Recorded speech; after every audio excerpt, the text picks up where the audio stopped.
As we approach the launch itself, there's a whole series of reviews, technical reviews, readiness reviews. Aerospace starts with an aerospace readiness review to the SLO Vice President. The Aerospace Readiness Review is where our REs summarize their systems and present it to senior management as the first step in the overall readiness process for a launch. We present that to our senior management in first step in our readiness process to tell them that we've looked at the vehicle, we've assessed all the risks, here's the status of our verification process and what our status is in readiness to go to the Aerospace President's Review. That's a full day review. We look at every analysis that we've done, all the analysis we still have to do. We look at all the hardware, we look at all the work that we have done, identify all the issues, relay that to the Vice President, discuss with him why we're satisfied with the resolution of each of those issues and why we're ready to go forward with that launch.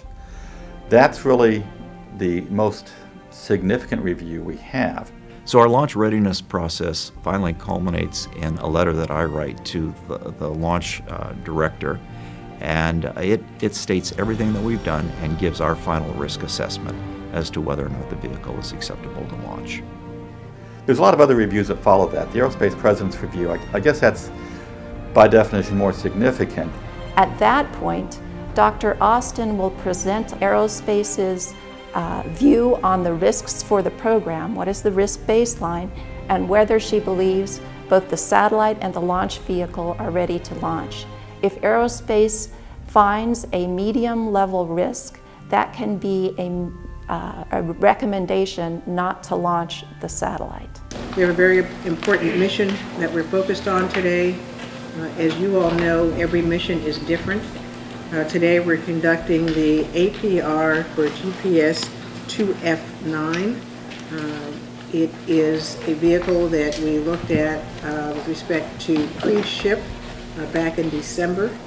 And as part of this review, what we want to accomplish today is to make sure that we have a senior management review of all of the information, all of the mission assurance activities that have gone on leading up to this point, to make sure that we expose any concerns, any risks, any questions that anyone might have about anything on the vehicle, the launch vehicle and the satellite going forward, and that we are able then to make a recommendation about the readiness of this launch system to the commander of SMC in preparation for launch. At that point, we provide an overview of the most significant issues, the ones that are really going to have an effect on the mission. And we present to Dr. Austin and her team what the status of the mission is, and again, what the most critical issues are, and attempt to provide her with the confidence to put her name and the company's name behind that mission. Generally, we're successful. Sometimes we have to do a go back and review a few details with her.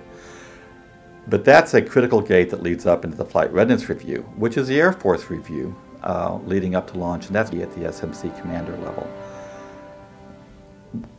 This is a review that's jointly spacecraft as well as launch vehicle review.